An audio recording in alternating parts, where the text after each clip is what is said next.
So way back when I was 30 years old, I had a ex-girlfriend who I really did care about a great deal, who made a difference in my life. She's no longer on the planet, not alive, passed away many years ago.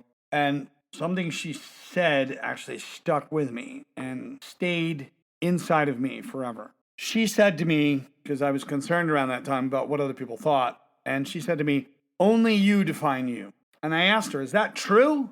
And she says, "Yes, only you define you." She studies a lot of psychology. No wonder why I was attracted to her at the time. Well, welcome to the show. This is a Voices of Victory channel. I am your host, Mario Leone. Don't forget to click the Patreon link below so you can actually grow with us on this channel. So today's episode is Only You Define You. So this is a very strong pill to swallow, but it's an amazing one. Only you define you.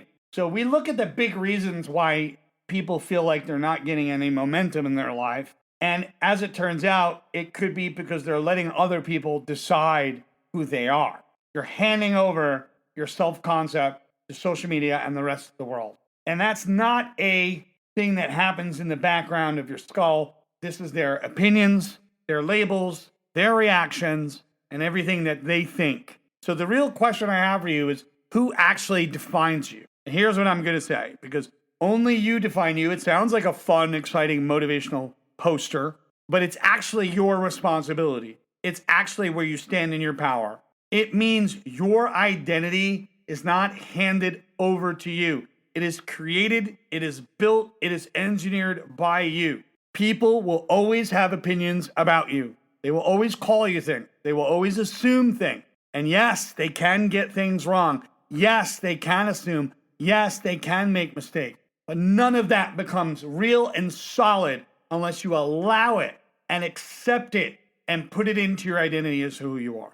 The moment you accept a label, then at that point, the whole entire world starts to mold you and they start to shape you like a piece of clay. So defining yourself isn't ignoring the world. It's actually being strong in your own identity. It's about deciding what actually belongs to you and what doesn't. Understanding that other people have a mental recipe in how they actually look at you. They have a mental recipe in how they actually judge you, label you, see you. And if they're insecure, they'll target you because they need to feel better about themselves. So defining yourself isn't about ignoring the world. That's not it. It's about recognizing the world inside of you, what's going on inside of who you are, defining yourself with strength. Because where most people get their identity from is the big question. Where do they get it from? They don't consciously define themselves. They wind up allowing the world to define them. So that, you know what they do? They actually absorb everything from the world. They absorb everything from social media and the outside. And it starts really early. It starts when the moment you're a baby and you go all the way to 12 years old. And during that time, it's the family, the school, the friends, the parents. Someone calls you difficult, or maybe you're talented. And over time, you start to believe that. You tie it into your identity. The moment you say, "Yeah, I am difficult," you tie that into your identity even further. Not because it's true, because you've repeated it. You are your patterns. It's not that you have a pattern, you are your patterns. You become what you absorb. And guess what? It gets repeated, these old ideas. So then you start following along with it. You go along with their recipe. Pretty soon that recipe becomes your own. And then you end up living inside the identities of other people that you didn't even damn choose. So what does it actually mean to define yourself? Because only you define you. It means you become the one who decide what stays inside your identity, what becomes a part of you. Not everything people say about you is wrong. Some of it can be functional, even though they didn't always say it in the right way. Some of it can be useful feedback. It could be information that gives you the ability to gain momentum and move forward in your life. Some of it's the feedback you need, but you don't accept it blindly. You filter it wisely and intelligently. You ask yourself, is this true? Is this consistent? Have I been doing that? You don't have to ask anybody else. You can actually ask yourself. This is a point in time for you. Is this something that I want to adopt as an idea and put this in who I am? People mess this up. They do. They mess this up over and over again, constantly, repeatedly. They hear only you define you, and they think, oh, I could be anything I say I am. That's what they think. That's not how it works. You don't define yourself through words. You define yourself and decide yourself through pattern and action, both. You say you're disciplined, but your actions don't match. That's incongruous behavior. Your brain won't believe you. You could say it as an affirmation, but you have to be able to move forward with momentum.